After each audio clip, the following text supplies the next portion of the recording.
بھائی ریکارڈنگ. الحمد للہ رب العالمین، الصلاۃ والسلام علی رسولہ النبی الکریم وعلی آلہ واصحابہ اجمعین. الحمد للہ الذی ہدانا لہذا وما كنا لنهتدی لولا ان ہدانا اللہ. رب اشرح لی صدری ویسر لی امری واحلل عقدۃ من لسانی یفقہوا قولی. ہم نے سورہ توبہ شروع کر رکھی ہے، اور سورہ توبہ میں ہم پہنچ چکے ہیں آیت نمبر 13 پر. آپ مجھے ایک بات بتائیں کہ یہ جو اس کا شروع سے آیتیں ہیں 1 تا 12، جی یہ کب نازل ہوئی ہیں؟ کون سے زمانے میں؟ سر 9 ہجری میں جب ابو بکر صدیق رضی اللہ عنہ کو آپ نے امیر حج بنا کے. Very good, that's very good. یہ 9 ہجری میں نازل ہوئی ہیں، آپ نے بالکل ٹھیک فرمایا. اور جب حضرت ابو بکر صدیق رضی اللہ تعالیٰ کو امیر حج بنا کے بھیج دیا تھا، بعد میں نازل ہوئی، تو اللہ کے رسول صلی اللہ علیہ وسلم نے نبی حضرت علی رضی اللہ تعالیٰ عنہ کو بعد میں بھیجا کہ وہ یہ اعلان کر دیں جو میں نے آپ کو سارے کھول کے بتائے ہیں. بالکل ٹھیک فرمایا آپ نے، اور یہ باتیں ہمیں بالکل سمجھ میں ہونی چاہیے. اچھا، اب بتائیں کہ یہ جو آیت 13 تا 24 ہے، اچھا یہ جو پہلا واقعہ ہے نا کہ نبی کریم صلی اللہ علیہ وسلم، یہ 9 ہجری کا حج ہے، 9 ہجری. اب مجھے یہ بتائیں کہ یہ تو 1 تا 12 آیات ہو گئی، آیت جو ہے آپ کی 13 تا 24، ہم 16 پہ ہیں، یہ 13 تا 24 کب نازل ہوئی ہیں؟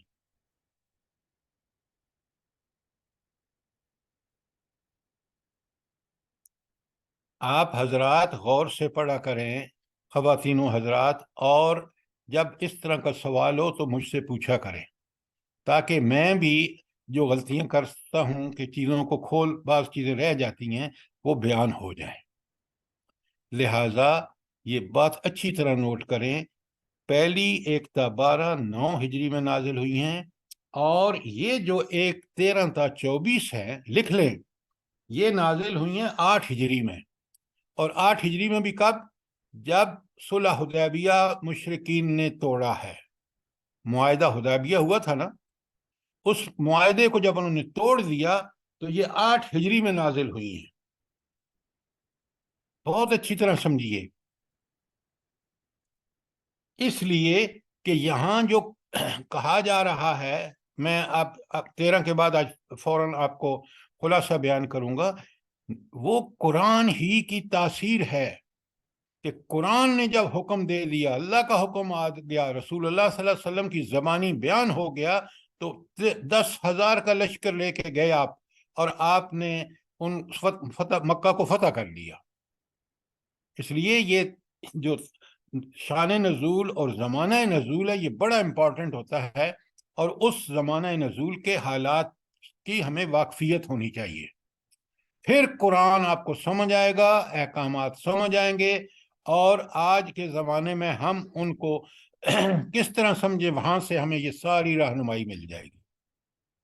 یہ آپ سب لوگ نوٹ کریں اور سب لوگ اس کو سمجھیں. اور سورہ توبہ میں انشاءاللہ اس کو کھولوں گا کہ آپ دیکھیں گے کہ رب العالمین کی حکمت کا تقاضا یہ ہوا کہ ان کی ارینجمنٹ جو اس وقت سورہ توبہ میں ہے وہ ہے، لیکن 1 تا 12 جو ہے وہ 9 ہجری میں نازل ہوئیں، جب نبی کریم صلی اللہ علیہ وآلہ وسلم نے امیر حج بنا کے بھیجا نبی ان کو، حضرت ابو بکر صدیق کو. اس کے بعد نازل ہوئیں، اور آپ نے حضرت علی کو بھیجا وہ اعلان کرنے کے لیے. اب سورہ 13 تا 24 یہ جب کافروں نے معاہدہ حدیبیہ توڑا ہے، اس پہ نازل ہوئی ہیں. اور وہاں آپ دیکھیں کہ اللہ تعالیٰ کس شد و مد سے ارشاد فرما رہے ہیں کہ ان کافروں کو ڈسلاج کرو، یہ مدینہ کوئی حق نہیں رکھتے کہ یہ کعبۃ اللہ کی مجاورت کریں. تو یہ چیزیں بڑی کلیئرلی سمجھنے کی ہیں تاکہ قرآن تا قیامت ہدایت ہے، اور وہ اس طرح ہدایت ہے کہ ہم اس کو پوری طرح سمجھیں کہ جن حالات میں نازل ہوا، اور آج اگر ویسے حالات ہیں تو وہی احکامات آج بھی لازمی ہیں۔ کوئی سوال؟ یہ باتیں بڑی کلیئرلی سمجھنے کی ہیں، اگر اس میں کوئی چیز سمجھ نہ آئے تو فوراً سوال کریں۔ اب سر آپ یعنی یہ سمجھ آ گئی کہ یہ پہلے کی آیات ہیں، یعنی 8 ہجری کی ہیں، اور جو آغاز ہے وہ بعد کا ہے، یعنی کیا آپ 9 نے سوال کیوں نہیں کیا مجھ سے؟ جی سوال سر آپ نے ابھی تو بات پوری کی ہے۔ نہیں، کمال ہے بھائی، آپ کو میں پڑھاتا ہوں، آپ پڑھتے ہیں، جو میں غلطی کر جاتا ہوں، یہ چیزیں چھوڑ جاتا ہوں، آپ کو اگر سمجھ رہے ہیں تو آپ کو فوراً مجھ سے سوال کرنا چاہیے کہ بھائی یہ کیا بات ہوئی، کہ یہاں کچھ بات ایسی کہی جا رہی ہے جو اس سے اوپر والی آیت سے مائل نہیں کھاتی۔ ایک تا 12 9 ہجری کی ہے، اور یہ جو آیات ہیں 13 تا 24 یہ 8 ہجری کی ہیں۔ پھر بات بالکل کلیئر ہو جاتی ہے۔ معاہدہ حدیبیہ توڑا انہوں نے، اس پہ یہ حکم آئے ہیں، اور آپ ذرا غور سے سنیے۔ تو سر جی یہ فتح مکہ سے پہلے آ گئی نا پھر؟ فتح یہ مکہ کا باعث ہی یہی بنا تھا جو معاہدہ ٹوٹا ہے۔ یہ 13 سا 24 فتح مکہ سے پہلے کی ہوگی۔ بالکل، جب انہوں نے معاہدہ توڑا ہے تو اللہ تعالیٰ نے کس طرح احکامات دیے ہیں، ذرا غور سے سنیں۔ جی سر۔ خدا را جلدی نہ کریں قرآن کو پڑھنے کے، قرآن کو سمجھ کے چلیں، اور ایک ایک چیز کو سمجھ کے چلیں۔ اچھا، اب اللہ تعالیٰ کہہ رہے ہیں، سنیں 13 میں ترجمہ کر رہا ہوں اور شارٹ اس کا دوں گا۔ اللہ تقاتل، بسم اللہ الرحمن الرحیم، اللہ تقاتلون قوما نقصوا ایمانہم، کیا تم ان لوگوں سے نہیں لڑو گے جو اپنے عہد توڑتے ہیں؟ کون سا عہد؟ عہد معاہدہ حدیبیہ۔ وہموا باخراج الرسول، انہوں نے ارادہ کیا اور انہوں نے نبی کریم صلی اللہ علیہ وسلم کو ملک سے نکالنے، کعبہ مکہ سے نکالنے کا انہوں نے جو ہے وہ ارادہ کیا۔ آپ کو پتہ ہے قتل کا منصوبہ ان پلیس تھا۔ اور وَهُمْ بَدَؤُوكُمْ أَوَّلَ مَرَّةٍ، اور زیادتی بھی انہی کی طرف سے پہلے ہوئی۔ آپ دیکھ لیں، مکی پوری زندگی دیکھ لیں، خود نبی کریم صلی اللہ علیہ وسلم کے قتل کا منصوبہ انہوں نے ابتداء کیا، اور پھر اللہ تعالیٰ نے فرمایا أَتَخْشَوْنَهُمْ، تم ان کافروں سے ڈرتے ہو، مکے والوں سے، جیسے آج ہم ڈرتے ہیں کافروں سے؟ ذرا غور کیجئے قرآن کتنا برحق ہے۔ ایسا لگتا ہے یہ صورت آج کے حالات کے لیے نازل ہوئی ہے۔ اتخشونہم، تم ان سے ڈرتے ہو؟ اللہ احق ان تخشوہ، اللہ اس بات کا بہت زیادہ حقدار ہے کہ تم اس سے ڈرو۔ کیوں اللہ سے ڈرو؟ اس لیے کہ طاقت، قدرت، علم، حکمت وہ اللہ کے پاس ہے، فیصلے اللہ کے نافذ ہوتے ہیں۔ یہ بدبخت سمجھتے ہیں جو طاغوت کے پجاری ہیں کہ یہ طاغوت کی مرضی سے چیزیں ہو رہی ہیں، ہرگز نہیں۔ سورہ یوسف اٹھا کے دیکھ لیں، بھائیوں نے کنویں میں ڈالا، انہوں نے لا کے بیچا، کہاں؟ مصر میں۔ وہ کس کے گھر بکے، کس کے گھر رہے، وہاں پھر جیل میں گئے، جیل سے پہنچے سیدھے وزیر خزانہ بنے، اور پورا اقتدار ان کے ہاتھ میں تھا۔ تو اللہ چالیں سب وہ چل رہے تھے، لیکن اصل چال اللہ کی تھی، وہ مورے بن رہے تھے۔ بالکل ہر آدمی کی زندگی میں یہ اس کو نظر آتا ہے اگر قرآن کی بصیرت سے دیکھیں تو۔ بات کو سمجھیں، قرآن بڑی انسان کو بصیرت عطا فرماتا ہے۔ ہم حالات اور اسباب کے غلام بن کے رہ گئے ہیں، ہم اللہ کے غلام نہیں رہے، ورنہ ہمیں اللہ کی حکمتیں صاف نظر آتی۔ یہ تھی آیت 13۔ اب دیکھیں، آپ ذرا نوٹ فرمائیں کہ اللہ تعالیٰ کیسے مدینے میں مسلمانوں کو اس بات پر آمادہ فرما رہے ہیں، ابھار رہے ہیں کہ یہ جو مکے کے کافر ہیں جنہوں نے یہ صلح حدیبیہ توڑا ہے، معاہدہ حدیبیہ، ان سے نہیں لڑو گے، یہ تو انہوں نے تمہارے ساتھ ماضی میں کیا ہے۔ قاتلوہم، اللہ تعالیٰ فرماتے ہیں ان سے لڑو۔ یعذبہم اللہ بایدیکم، اللہ تمہارے ہاتھوں ان پر عذاب کرے گا۔ یخزیہم، ان کو رسوا کرے گا۔ ینصرکم علیہم، اور ان پر تمہاری مدد فرمائے گا۔ وَيَشْفِ صُدُورَ قَوْمٍ مُؤْمِنِينَ، اور مومنوں کے دلوں کو ٹھنڈا کرے گا۔ یہ چار باتیں، اللہ آپ کے ہاتھوں ان کو عذاب دے گا، اللہ ان کو رسوا کرے گا، نمبر 2، نمبر 3 اللہ تمہاری مدد کرے گا، اور اس سے جب ان فتح دے گا تو تمہارے دل ٹھنڈے ہوں گے۔ آپ ذرا نوٹ فرمائیں، بلا اس کے اندر کیا چیز مضمر ہے، اس آیت کے اندر کیا چیز مضمر ہے، بتائیں کیا چیز؟ سر یہ پچھلی 13 نمبر آیت بالکل حماس اور فلسطین کے مجاہدین کے لیے اتری ہے، اللہ ہمیں بھی اس پر اترنے کی عمل کرنے کی توفیق دے۔ اللہ آپ کو جزائے خیر دے۔ میرا سوال یہ تھا کہ یہ آیت جو ہے اس کے اندر کیا چھپا ہوا ہے؟ سر جی اس میں یہ ہے کہ امید ہے کہ تمہارے جو پیچھے ہیں تمہارے بھائی وہ مسلمان ہو جائیں گے، اس سے تمہارے دلوں لا کو حول ولا قوت الا باللہ، اس کی کوئی بات نہیں ہے، یہاں پہ آگے آئے گی۔ اچھا یہاں اللہ کی تائید اور نصرت کا وعدہ ہے کہ تم کرو یہ، اللہ تمہارے یہ سارے چیزیں اللہ تمہارے لیے فراہم کرے گا، یہ اللہ کی تائید، نصرت اور فتح کا وعدہ ہے۔ کیا آپ سب قرآن پڑھتے ہیں؟ ساری چیزیں رب العالمین کے وعدے ہیں کہ تم ان کے ساتھ لڑو، قاتلوہم، پھر یہ سب چیزیں میں تمہیں دوں گا۔ اور نبی کریم صلی اللہ علیہ وسلم اور صحابہ کو یقین تھا، اسی لیے وہ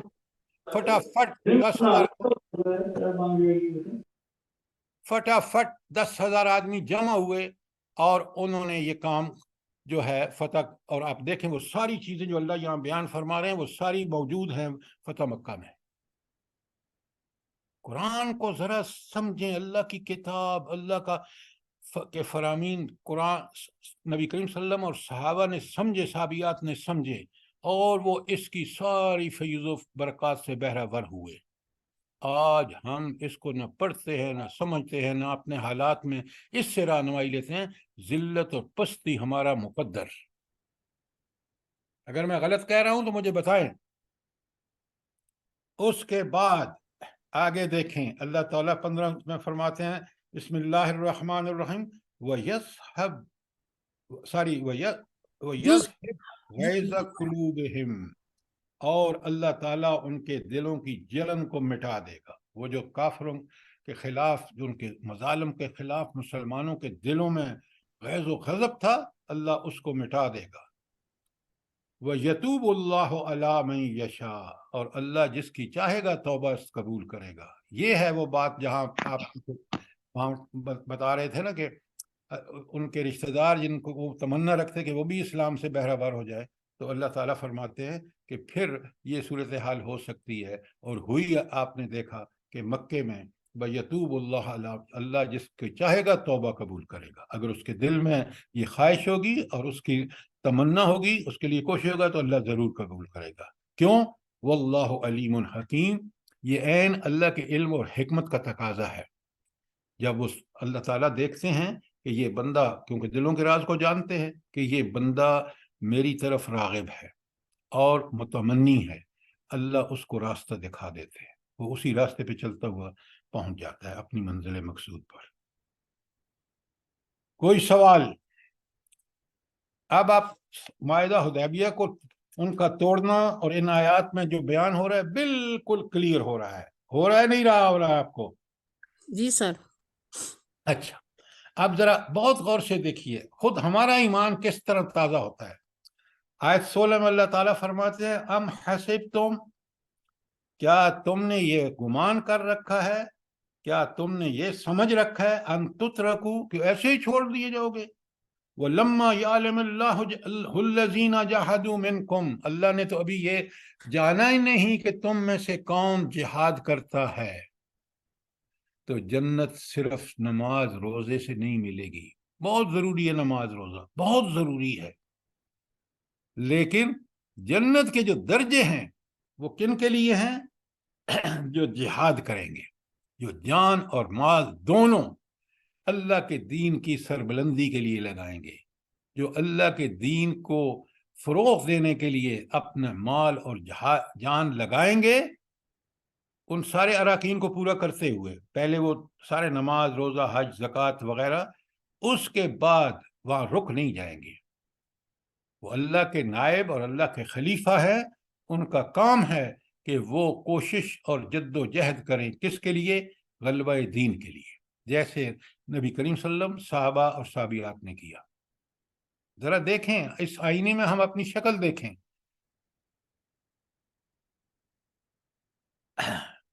ہم حسبتم ان تترکوا، کیا تم نے یہ سمجھ رکھا ہے کہ یوں ہی چھوڑ دیے جاؤ گے؟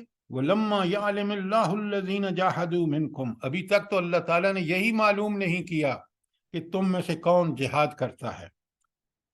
ہاں، اور دوسری بات بڑی اہم، وَلَمْ يَتَّخِذُوا مِن دُونِ اللَّهِ وَرَسُولِهِ وَالْمُؤْمِنِينَ وَلِيجًا، اور اللہ تعالیٰ رسول صلی اللہ علیہ وسلم اور مومنین کے علاوہ کسی کو ولی نہیں بنایا، دلی دوست نہیں بنایا، اپنا مددگار نہیں سمجھا. آج امت مسلمہ کے حکمرانوں کو دیکھ لیں، اللہ تعالیٰ کو چھوڑ کر کس طرح طاغوت کے فرما بردار بنے ہوئے ہیں. یہ کتنی بڑی اہم بات ہے. کتنی، دیکھیں اللہ قرآن کہتا ہے نا، میں قرآن کتاب مبین ہے، اپنی بات کھول کھول کے بیان کرتا ہے. کاش ہم سمجھیں.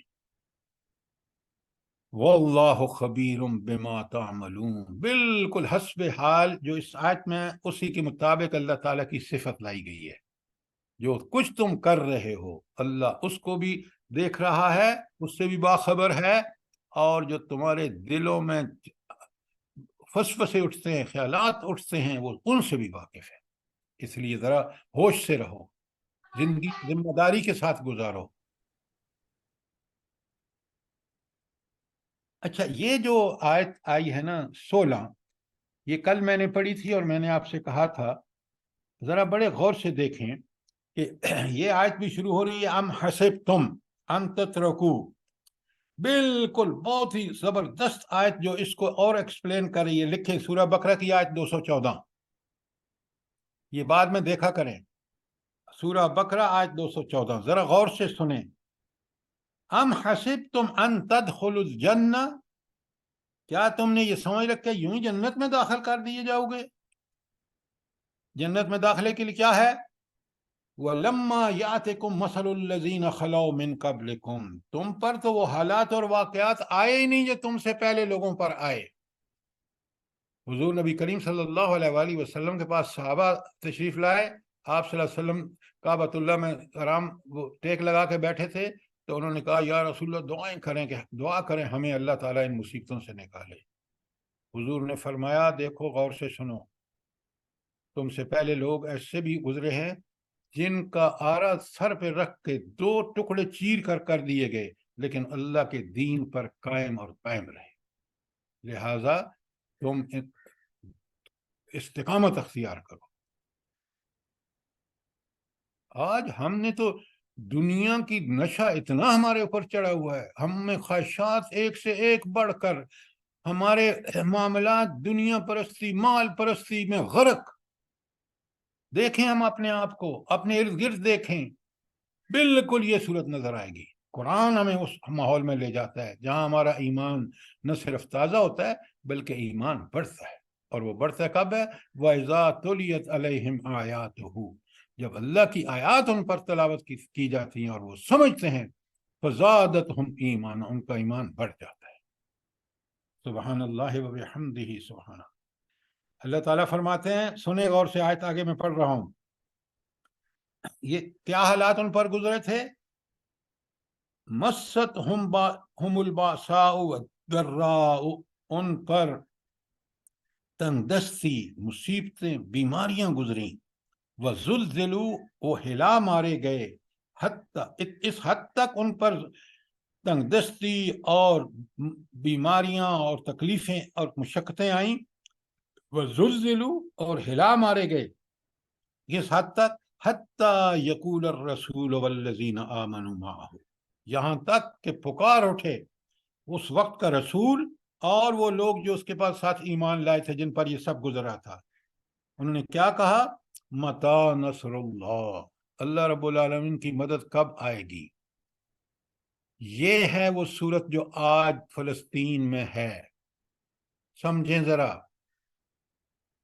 وہ جو شروع میں آپ کہہ رہے تھے نا، یہاں آپ کے پتہ چلتا ہے کہ یہ تھی کہ متا نصر اللہ ہے، اللہ کی مدد کب آئے گی. یہ چیخ چیخ کے پکار پکار کے فلسطین کے لوگ مسلمان کہہ رہے ہیں. اگر تصویر دیکھنی ہے تو قرآن میں دیکھیں آپ. اللہ جواب کیا دیتے ہیں؟ ہائے ہائے ہائے ہائے. جب یہ کیفیت مسلمانوں کا، یہ غیر متزلزل یقین، جب وہ قربانیاں اس حد تک دیتے ہیں تو اللہ کہتے ہیں، وہ کہتے ہیں نا متا نصر اللہ ہے، اللہ تعالیٰ کی مدد کب آئے گی؟ اللہ فرماتے ہیں خبردار، بی ویئر، ان نصر اللہ قریب. اب اللہ کی مدد بہت قریب ہے. اب اس کنڈیشن کو تو پہنچیں. ہم طاغوت کے غلام، اس کے پجاری، سب کچھ دیکھتے ہوئے کہ اللہ تعالیٰ نے اس امریکہ کو کس طرح عبرتناک شکست دی ہے. وہ اسرائیل کے ساتھ کھڑا ہے تو مسلمانوں کی سٹی گم ہو گئی ہے. جس نے ہمارے سامنے کل بھاگا ہے افغانستان سے، ان میں ایمان کی غیرت اتنی بھی نہیں کہ اس سے کہیں خبردار بیٹھو امریکہ میں. جب جہاد اور قتال آگے آ رہا ہے، کس طرح اللہ کے رسول صلی اللہ علیہ وسلم نے جہاد اور قتال پہ مسلمانوں کو آمادہ کیا، اور کس طرح ان ناگفتہ بے حالات میں 30,000 کا لشکر گیا. کس قیمت کے لیے؟ روم کی سلطنت جو اس وقت بہت بڑی طاقت تھی، دنیا میں بہت بڑی عسکری طاقت تھی، وہ مقابلے پہ نہیں آیا، آگے آ رہا ہے. میں پھر پڑھتا ہوں اس آیت کو تاکہ آپ کو بات سمجھ آئے. اللہ تعالیٰ فرماتے ہیں کہ ہم حسبتم ان تدخلوا الجنہ، کیا تم یہ سمجھ رہے ہو کہ ایسے ہی جنت میں داخل کر دیے جاؤ گے؟ وَلَمَّا يَأْتِكُمْ مَثَلُ الَّذِينَ خَلَوْا مِنْ قَبْلِكُمْ، حالانکہ تم پر تو وہ حالات اور واقعات اور مشکلات گزری ہی نہیں جو پہلے لوگوں پر گزری تھی. وہ کیا تھیں؟ مَسَّتْهُمُ الْبَأْسَاءُ، ان کو تنگ دستی انہیں گھیرا، وَالضَّرَّاءُ، مصیبتوں تکلیفوں بیماریوں نے گھیرا، وَزُلْزِلُوا، وہ ہلا مارے گئے، حتی یقول الرسول والذین آمنوا معہ، یہاں تک کہ اس وقت کے رسول اور ان کے ساتھ جو ایمان لائے تھے جو ان مصیبتوں میں مبتلا تھے، کہا متا نصر اللہ، اے اللہ تیری مدد کب آئے گی؟ اللہ جواب دیتے ہیں الا نصر اللہ قریب، اللہ کی مدد بالکل قریب ہے. اللہ کی مدد میں کیا ہوگا بلا؟ کیا ہوگا جب اللہ کی مدد آئے گی؟ ساری مصیبتیں، ساری تکلیفیں شکست فتح میں بدل جائے گی. بھوک کی بیماریاں ہوں، تکلیفیں اور مشقتیں ہوں، تنگ دستیاں ہوں، ساری کی ساری اس کی مدد کے ساتھ دور ہو جائیں گی. یہ ہے وہ مدد جو آج بھی مسلمانوں کو چاہیے. یہ تھی سورہ آل عمران کی ساری بقرہ کی 214 میں نے لکھوائی ہے. اب لکھیں بقرہ کی آل عمران کی 142. پہلی تھی بقرہ کی 214 جو میں نے آپ کے سامنے بھی پڑھی ہے، اور آل عمران کی 142. بڑے غور سے سوال کوئی ہے آپ کا؟ سر یہ اللہ کی مدد جب آتی ہے نا، دل میں سکون اور حوصلے خود بخود بلند ہو جاتے ہیں مجاہدین کے. الحمدللہ ثم الحمدللہ. وہ تکلیفیں دور ہوتی ہیں، وہ سامنے نظر آتا ہے کہ اللہ تعالیٰ کس طرح مدد فرما رہا ہے، کس طرح ہماری تکلیفیں، مصیبتیں، تنگ دستیاں، دشمن کا حوصلہ پست، دشمن بھاگ رہا ہے، اس کے دیکھنے کے بعد تب طمانینت اور سکون نصیب ہوتا ہے، وہ نظر آتا ہے. شارٹ کٹ مت لگائیں. بے شک سر، بے شک سر، جزاک اللہ. آل عمران کی 142 میں اللہ تعالیٰ ام حسبتم ان تدخلوا الجنہ، بالکل وہ پوری وہ آیت جو 16 آپ نے پڑھی ہے نا، کہ وہاں ام حسبتم ان تترکوا، اور یہاں دونوں آیتوں میں سورہ بقرہ جو میں نے 214 پہلے پڑھی ہے ام حسبتم ان تدخلوا الجنہ، اور آل عمران کی 142 میں بھی ام حسبتم ان تدخلوا الجنہ ولما یعلم اللہ، حالانکہ اللہ تعالیٰ نے تو ابھی اس بات کو پرکھا ہی نہیں. الذین جاہدوا منکم، وہ لوگ جو تم میں سے جنہوں نے جہاد کیا دین کی سر بلندی کے لیے، انہوں نے پوری جد و جہد مال کے ساتھ، جان کے ساتھ، اپنے سارے ریسورسز کے ساتھ. وَيَعْلَمَ اللَّهُ الصَّابِرِينَ، اور اللہ تعالیٰ نے تو ابھی تک نہ تم دیکھا، آپ کو جہاد کے اس قتال کے معیار پہ پرکھا ہے ابھی تک، ان حالات سے گزارے گا، اور نہ تمہیں صبر کر مصیبتوں کا کرنے کے معاملے میں تمہارا امتحان ابھی ہوا ہے. تو جنت اور جنت کے درجے کن کے لیے ہیں؟ مجاہدین اور صابرین کے لیے. دنیا میں جو لوگ تلاش کرتے ہیں نا آرام، سکون اور عیاشیاں، ان کو دنیا میں اللہ تھوڑی بہت دے دیتا ہے. کیوں؟ انہوں نے اس کو پسند کیا. اللہ تعالیٰ نے دنیا میں بندے کو زندگی گزارنے کے لیے آزادی دی ہے، چاہے تو اس کا تابع دار بن کے گزارے، تابع دار بن کے گزارے گا تو محمد رسول اللہ صلی اللہ علیہ وسلم اور اس کے صحابہ اور صحابیات دنیا میں اٹھیں گے، اور وہ دنیا کے سامنے ایک مدینے کی ریاست قائم کر کے دنیا اور آخرت کے فیض و برکات ان کے سامنے ہوں گے. یہی چیز انجوائے کی ہے خلفائے راشدین نے، یہی چیز ہر زمانے کے مجاہدین نے انجوائے کی ہے. کیوں؟ انہوں نے جہاد و قتال کا حق ادا کیا، جانیں قربان کی، مال تج دیے، اور صبر کی انتہا کر دی.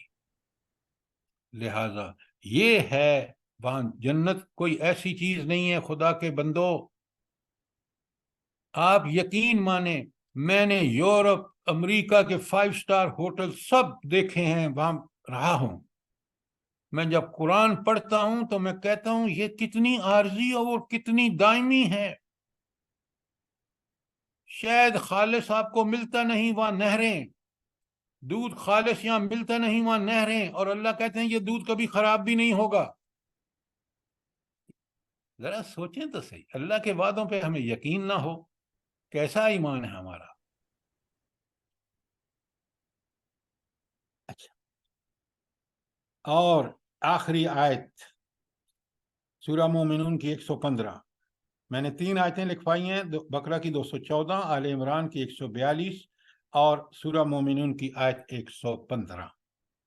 افحسبتم، کیا تم نے یہ خیال کر رکھا ہے، کیا تم یہ سمجھتے ہو، انما خلقناکم عبثا، کہ ہم نے تمہیں ایسے ہی پیدا کر دیا، بیکار یہ عمل ہم نے کیا تمہاری پیدائش کا.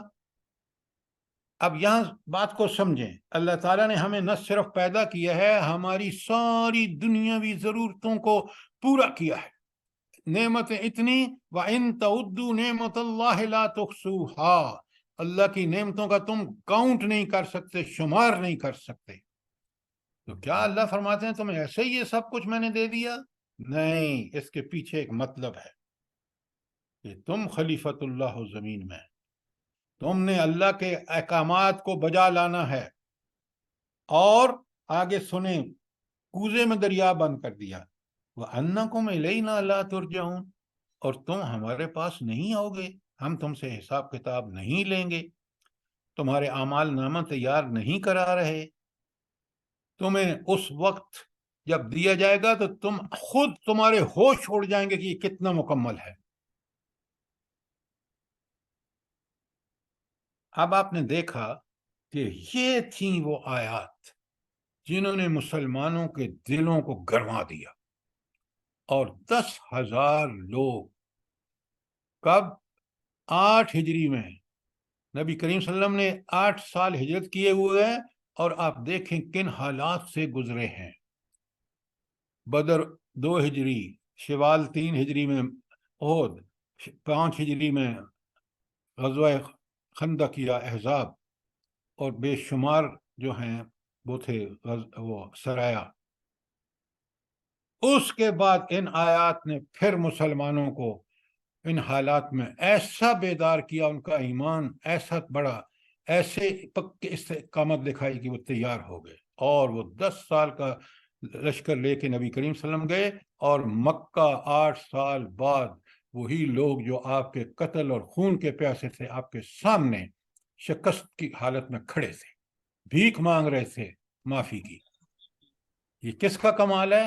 یہ رب العالمین کا، اور اس کے دیے ہوئے ان آیات کو جب سمجھا، انہوں نے اس ایمان کو اپنایا، تو فتح اور نصرت جو تھی اللہ کی وہ یقینی تھی۔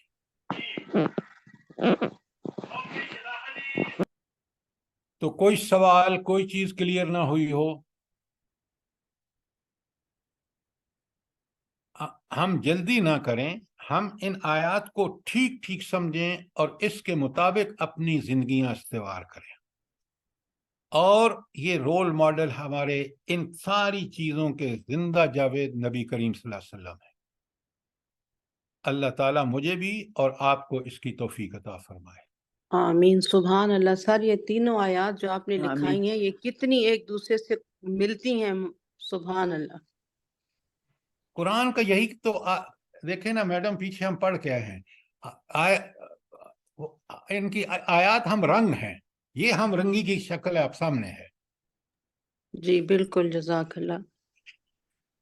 سر یہ سورت المومنون کی 115 آیت نا آج کل کے ہمارے مسلمانوں کے اوپر ایسے لگتا ہے اتری ہوئی ہے کہ کیا تم بے فضول ہی پیدا کیے گئے ہو کہ اپنی مرضی سے جو مرضی کرتے پھرو اور پھر کہو کہ ہم جنت کے حقدار ہیں۔ استغفر اللہ۔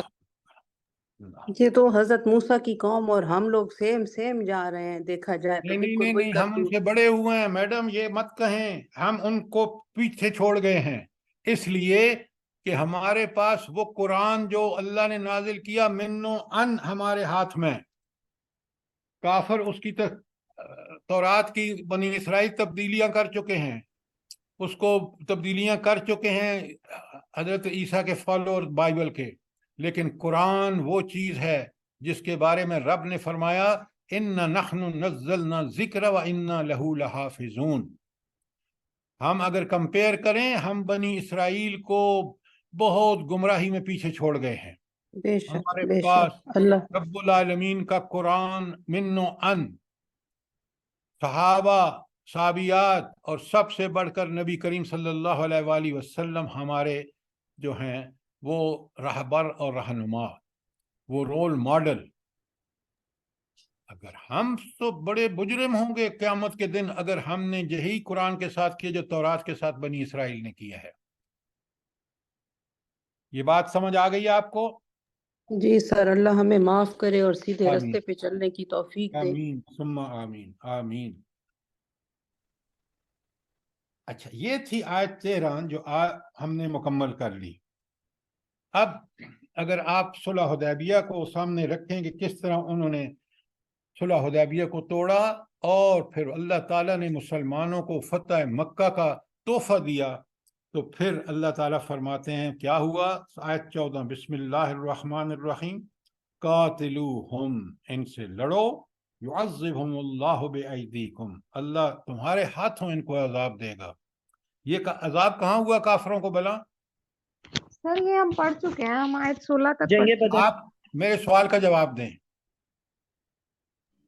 جنگ بدر میں جو عذاب دیا، جنگ بدر میں ہوا، پڑھ چکے ہیں۔ جب میں سوال کر رہا ہوں دوہرا اس لیے رہا ہوں تاکہ ہمیں یہ بات سمجھ آئے کہ اللہ کے وعدے کتنے سچے ہیں۔ یخزیہم، ان کو رسوا کرے، رسوا کیا اللہ تعالیٰ نے غزوہ فتح مکہ پر، وینصرکم علیہم، اور تمہاری مدد کرے ان پر۔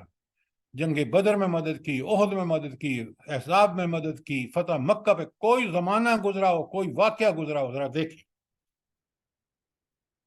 وَيَشْفِ صُدُورَ قَوْمٍ مُؤْمِنِينَ، اور مومنوں کو دل کو اللہ تعالیٰ ٹھنڈا کرے۔ یہ ساری چیزیں اللہ نے کب عطا فرمائی ہیں؟ صلح حدیبیہ کو توڑنے کے بعد، فتح مکہ کے موقع پر۔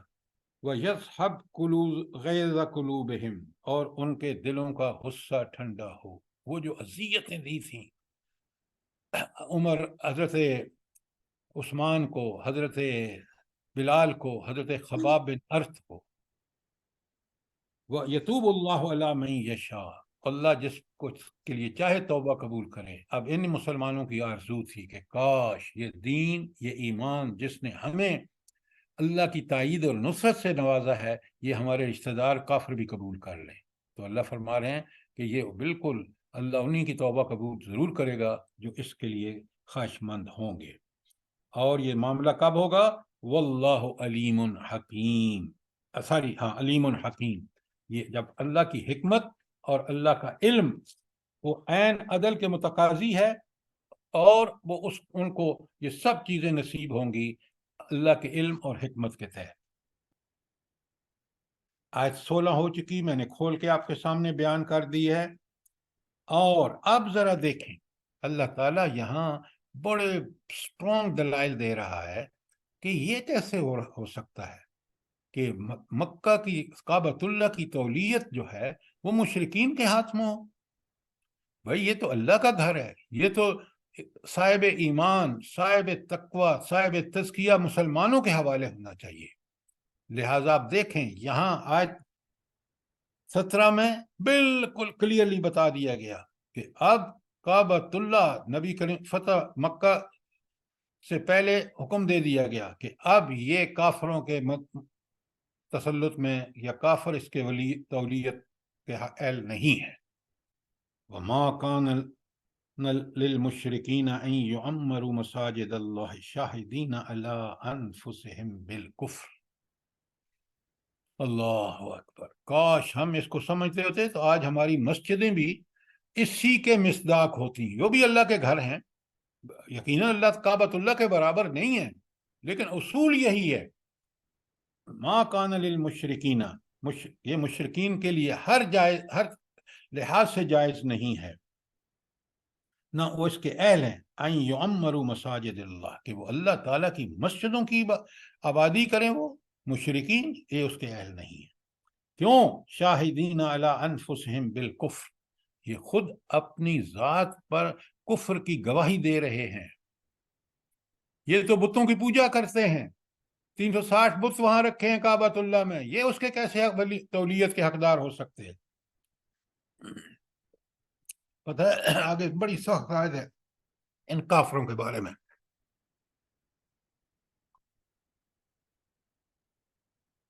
بلا سنیں، اولئک حبطت اعمالہم، ان کے سارے اعمال برباد۔ اچھا ایک لفظ میں آپ نے جواب دینا ہے، کون سی چیز ہے جو انسان کے اعمال کو برباد کرتی ہے؟ ایک لفظ میں۔ سر جی کفر، شرک، شرک۔ دیکھیں بات، ریاکاری، بھائی شرک لکھا ہوا ہے، آپ پتہ نہیں کیا کیا بول رہے ہیں۔ خدا کے لیے قرآن کی بات کو سمجھیں۔ کافر اس لیے کفر ہے کہ وہ شرک کرتا ہے، تو یہاں شرک کا لفظ آیا ہے، آپ کو کافر کہہ رہا ہے۔ میں نے بتایا شرک، آپ نے بتایا، لیکن کتنے اور الٹے سیدھے نام آئے ہیں۔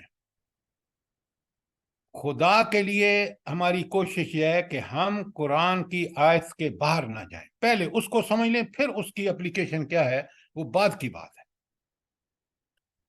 دیکھیں نا بڑا کلیئرلی لکھا ہوا ہے کہ وہ شرک اپنی ذات میں تو شرک کرتے ہیں، اور اللہ کہتا ہے کہ اولئک حبطت اعمالہم، اور ان کا اس جرم کی سزا کیا ہے؟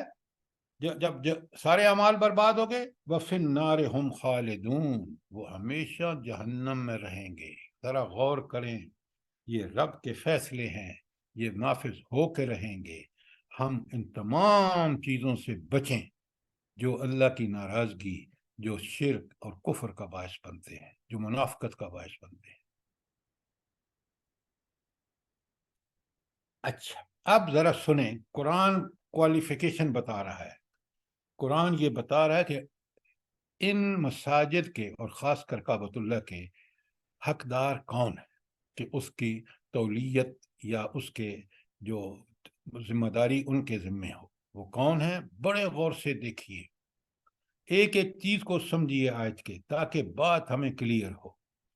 ہم قرآن ختم کر کے اور ثواب حاصل کرنے کے چکر میں ہیں۔ اللہ تعالیٰ فرماتے ہیں اس قرآن کو پڑھ کے سمجھ کے اس پر عمل کرو، میں تمہیں ثواب اور برکات اور سب کچھ اپنے جتنے بھی نعمتیں ہیں تمہیں عطا کروں گا، تم میری رحمتوں کے مستحق بن جاؤ گے۔ آپ سنیں کیا کوالیفیکیشن ہونی چاہیے، ان کے کیا صفات ہونی چاہیے جو کعبۃ اللہ کی حفاظت پر مامور ہوں۔ انما یعمر مساجد اللہ، اللہ تعالیٰ کی مسجدیں تو وہ لوگ آباد کرتے ہیں۔ کون؟ نمبر ایک من آمن باللہ، جو اللہ پر ایمان لائیں، والیوم الآخر، اور آخرت پر سر ایمان. انما یامرو ہے. سوری انما یعمرو، بے شک آباد کرتے ہیں مساجد اللہ، اللہ تعالیٰ کی مسجدیں، من آمن باللہ، جو اللہ تعالیٰ پر ایمان رکھے، نمبر 1. نمبر 2 والیوم الآخر، اور آخرت پر ایمان رکھے. نمبر 3 واقام الصلاۃ، نماز قائم کرے. نمبر 4 وآت الزکوٰۃ، اور زکوٰۃ ادا کرے. نمبر 5 ولم یخش، اور ہرگز نہ ڈرے، الا اللہ، سوائے اللہ کے. فَعَسَىٰ أُولَٰئِکَ أَن یَکُونُوا مِنَ الْمُہْتَدِینَ، انہی سے یہ توقع ہے کہ وہ ہدایت یافتہ ہوں گے، یہ 5 کام کرنے والے. اب آپ کہیں گے کہ ہم جلدی سے آگے چلیں، پہلے میرے سوال کا جواب دیں کہ یہ یہاں اللہ پر ایمان اور آخرت پر ایمان آیا ہے، رسول پر تو ایمان کا ذکر ہی نہیں ہے یہاں پہ، یہ کیا بات ہوئی؟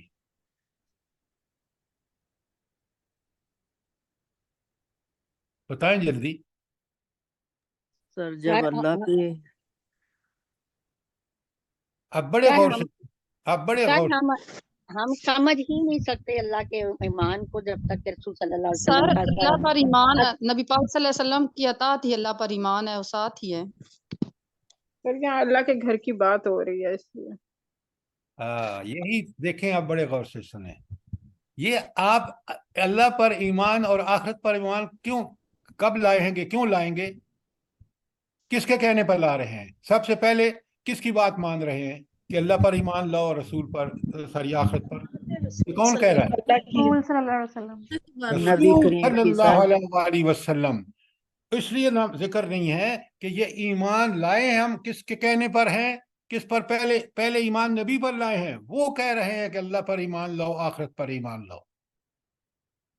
نمبر 1. نمبر 2، اللہ اور آخرت پر ایمان قابل قبول ہی نہیں ہوگا جب تک رسول اللہ صلی اللہ علیہ وآلہ وسلم کی اتباع نہیں کی جائے گی.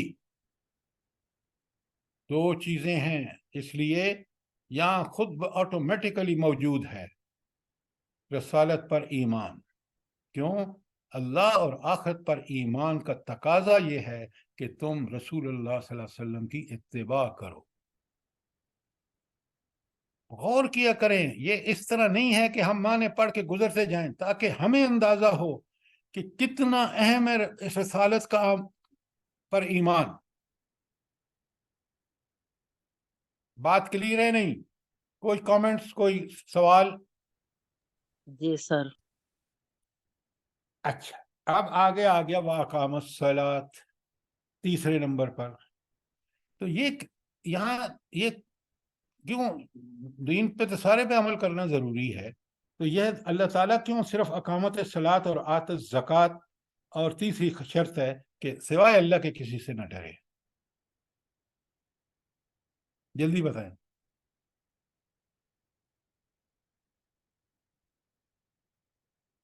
دیکھیے، سر یہ نماز جو فرمائیں. کام کر لیں گے تو باقی دین پہ عمل کرنا آسان ہو جاتا ہے. 5 وقت کی نماز آپ پڑھیں گے سمجھ کے، اور وہاں دعا مانگیں گے، ایاک نعبد و اہدنا الصراط المستقیم، ایاک نعبد و ایاک نستعین. اللہ تعالیٰ یہ عطا فرما دے گا آپ کو، اگر خلوص سے، اخلاص سے یہ دعائیں آپ نماز کو سمجھ کے پڑھ رہے ہیں، سارا دین آپ کے لیے آسان ہو جائے. اور یہ ایک پابندی، اقامت الصلاۃ کی پابندی، آپ کو دین پر عمل کرنے اور اس کی فیض و برکات حاصل کرنے کے لیے سب سے بہترین عمل ہے. نماز ایسا عمل ہے، آپ کا دل، دماغ، جسم، اعضاء، آپ کا ہر چیز متوجہ ہے.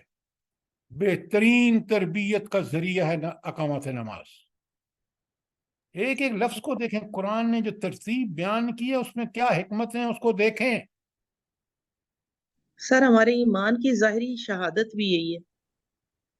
وہ شہادت تو دیکھیں نا، آپ ٹھیک کہہ رہے ہیں، شہادت کب ہے؟ جب آپ اقامت صلاۃ کریں گے. جی سر یہی کہہ رہے ہیں. اچھا تو سر یہ نماز جو آیت زکوٰۃ ہے اس میں حقوق العباد آ جاتے ہیں سارے، اس لیے ذکر ہے؟ دیکھیں یہ حقوق العباد تو اپنی جگہ ہیں اور آپ کی بات ٹھیک ہے، اصل میں زکوٰۃ کرتی کیا ہے اس کو سمجھے نا کہ انسان کو کس چیز طرف راغب کرتی ہے۔ دنیا میں آپ دیکھ لیں وہ زمانہ اور آج کا زمانہ انسان کو محبت مال سے بہت زیادہ ہے۔ قرآن بھی بڑا کلیئرلی بتاتا ہے کہ یہ انما اموالکم و اولادکم فتنہ، ایک نہیں کئی آیت ہے۔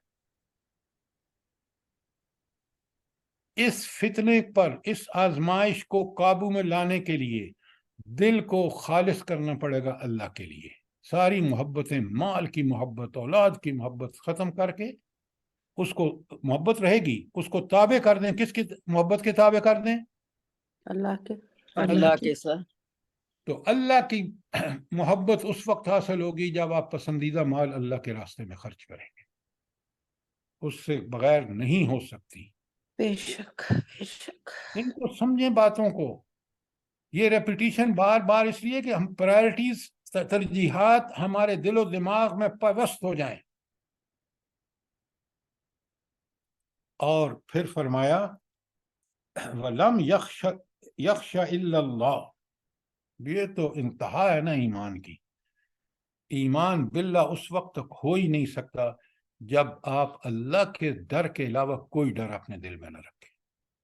آپ کی ساری اسلامی حکومتیں، آپ کے آج کا مسلمان، میں اور ہم سب کے سب اسباب کو ترجیح دیتے ہیں۔ امریکہ ناراض نہ ہو جائے، یورپ ناراض نہ ہو جائے، طاغوت، کوئی طاغوت ناراض نہ ہو جائے، ہم ان کی خدمت، پاکستان IMF کی شرائط پوری کرنے کے لیے اللہ کی شرائط کو بھول چکے ہیں۔ اس کا مطلب ہے کہ ہم تو IMF سے ڈرتے ہیں، ہم اللہ سے نہیں ڈرتے۔ اگر اللہ سے ڈرتے ہوتے تو آج IMF ہمارے لیے ایک ایسی طاغوت ہوتا کہ جس کی کوئی وقت ہماری نظروں میں نہ ہوتی۔ ہم طاغوتوں کو بالکل ایسی طرح سمجھتے جس طرح مجاہدین حماس نے اسرائیل کو سمجھا ہے، جس طرح مجاہدین افغانستان نے امریکہ، یورپ اور پہلے روس کو سمجھا ہے۔ اور دیکھ لیں وہ کس عزت سے، کس معاشی ترقی سے ورلڈ بینک مان رہا ہے، اور ہم جو ذرائع اور وسائل اللہ نے اتنے اس ملک کو دیے وہ ایک پائی پائی کا محتاج ہے۔ تو یہ 5 شرائط ہوں گی، وہ حقدار ہیں کہ کعبۃ اللہ جیسی عزت اور مقام و مرتبہ، جس کی حیثیت اللہ کے نزدیک اللہ کا گھر ہے، اس کی حفاظت کے لیے یہ 5 کام، اور اس کی دین کی حفاظت بھی، اس دین کی سربلندی کے لیے بھی یہی 5 چیزیں ضروری ہیں۔ بات سمجھ آئی کہ نہیں آپ کے؟ اب یہاں مسلمانوں کو بڑا کلیئرلی بتا دی ہے، میں سمری آپ کو بتا رہا ہوں۔ یہ آیت جو میں پڑھی ہے کہ معاہدہ حدیبیہ ختم کرنے کے بعد پہلی بات کہ یہ مسجدیں جو ہیں، کعبۃ اللہ جو ہے، یہ کافروں کا نہیں بلکہ مسلمانوں کا اس پر تسلط ہونا چاہیے۔ نمبر 2، مسجد کی تعمیر، ان کی خدمت، انتظامات اور تودیعت کے کاموں کے لیے کافر ہرگز موضوع نہیں ہیں۔ نمبر 3، تیسری یہ کہ ان کاموں کے لیے موضوع وہی لوگ ہیں جو توحید پر یقین رکھنے والے اور دین کے بنیادی تقاضوں کو پورا کرنے والے ہوں۔ اور نمبر 4، چوتھی یہ کہ کسی بھی مسجد کا متولی کسی ایسے مسلمان کو نہیں ہونا چاہیے جو جس نے شرک سے دوستی کر لی ہو اور نماز اور زکوٰۃ سے بے پرواہ ہو یا فاسق اور فاجر ہو۔ اب آج آپ دیکھ لیں مسجد، کیا نام ہے اس کا، جو عقبہ، مسجد اقصی، بالکل کمپیریزن ہے اس کا اس وقت کے کافروں کا جس طرح تسلط تھا اس پہ، کعبۃ اللہ پہ، بالکل یہود کا وہی تسلط ہے آج مسجد اقصی پر۔ قرآن، یہ ساری آیتیں ایسی ہیں کہ ہم پڑھ لیں اور ثواب مل جائے گا؟ یہ قرآن بتا رہا ہے کہ تمہیں اس کی آزادی کے لیے کیا کرنا چاہیے، جیسے نبی کریم صلی اللہ علیہ وسلم اور صحابہ نے کیا۔ 8 ہجری میں 10,000 کا لشکر لے جا کے نہ صرف کافروں کو شکست دی، کنجیاں چھین لی ان سے، اور آئندہ کے لیے اس قبلہ اول ابراہیم کے توحید مرکز پر قبضہ مسلمانوں کا ہو گیا۔ یہی مطلوب تھا، یہ قرآن بتاتا ہے، یہ قرآن پڑھ کے یہ جذبے ملتے ہیں۔ قرآن کو چھوڑ کر ہم اس طاغوت کی پیروی کرتے ہیں جو مقصد اقصی پر مسلط ہے۔ سوچیں، قرآن آپ کو بالکل آج کے جس مشکل میں ہوں گے قیامت تک اس کا حل پیش کرتا ہے، شرط کہ ہم اس کو سمجھ کے پڑھیں، ہم اس سے ہدایت لیں۔ فیہ ذکرکم، اس قرآن میں خود تمہارا ہی تو ذکر ہے، تمہارے معاملات کا حل ہے۔ افلا تعقلون، اتنی سی بات نہیں سمجھتے ہو؟ کوئی سوال یہاں تک؟ اب آیت سنیے 19، اجعلتم سقایت الحاج و امارت المسجد الحرام، کیا تم نے یہ سمجھ رکھا ہے کہ حاجیوں کو پانی پلانے اور مسجد حرام کی مجاوری کرنے والے جو ہیں وہ کس کے برابر ہیں؟ قرآن سنیں ذرا غور سے۔ کمن، وہ اس شخص کی طرح ہیں، من آمن باللہ، نمبر 1 جو اللہ پر ایمان لائے، نمبر 2 والیوم الآخر، آخرت پر ایمان لائے، وجاہد فی سبیل اللہ۔ ایمان کے بعد سب سے اعلیٰ کام کیا ہے؟ جلدی بتائیں۔ جہاد فی سبیل اللہ۔ جہاد سر، فی سبیل اللہ، ویری گڈ، فی سبیل اللہ۔ کیوں؟ یہ نماز، روزہ، حج، زکوٰۃ، یہ سب آپ کو اس تیار کرتے ہیں اس جہاد فی سبیل اللہ کے لیے۔ وہ مینز ہیں، وہ اینڈز نہیں ہیں، وہ مقصد نہیں ہے۔ وہ اس مقصد، عظیم مقصد کے لیے، اللہ کے کلمے کو غالب کرنے کے لیے، وہ آپ کی تیاری کے مکمل تیاری اور ایمان باللہ پر استحکام پکڑنے کے لیے ہے۔ سر جی اس میں یہ بھی تو چیز ہے نا کہ جہاد کے بغیر یہ کام ہو ہی نہیں سکتے، ظاہر کیسے ہوں گے؟ غالب رہے گا کفر جہاد کے بغیر، جیسے ہیں۔ بالکل آپ ٹھیک کہہ رہے ہیں۔ آج آپ دیکھ لیں، کفر لڑ رہا ہے اور ہم جہاد فی سبیل اللہ سے غافل ہیں۔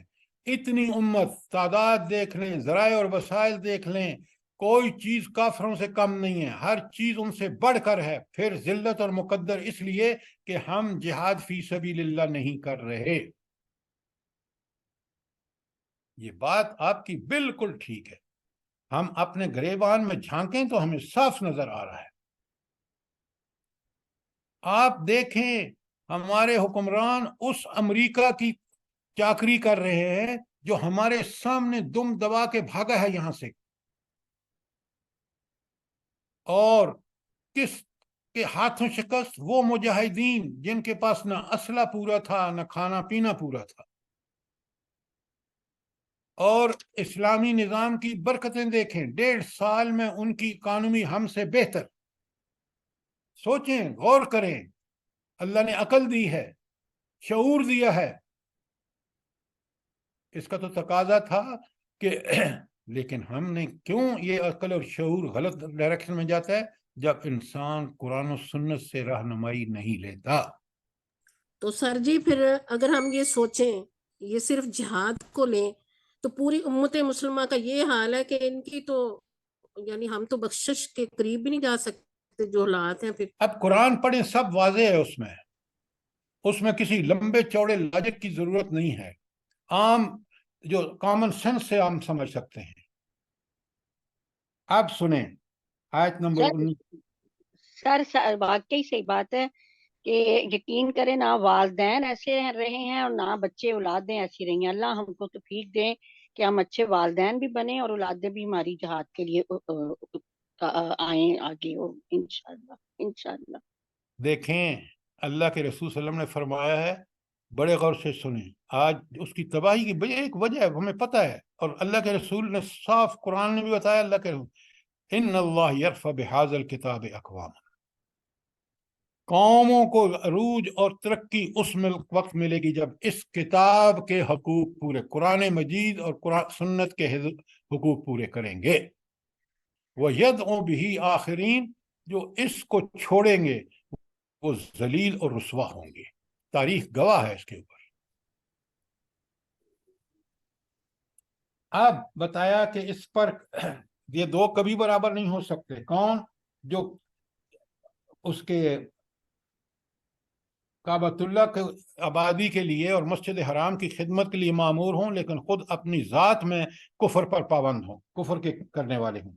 ان کس کے برابر نہیں ہے؟ کمن آمن باللہ والیوم الآخر، اس شخص کے برابر ہرگز نہیں ہے جو ایمان لائے اللہ پر، آخرت پر، وجاہد فی سبیل اللہ، اور اللہ کے راستے میں جہاد کرے۔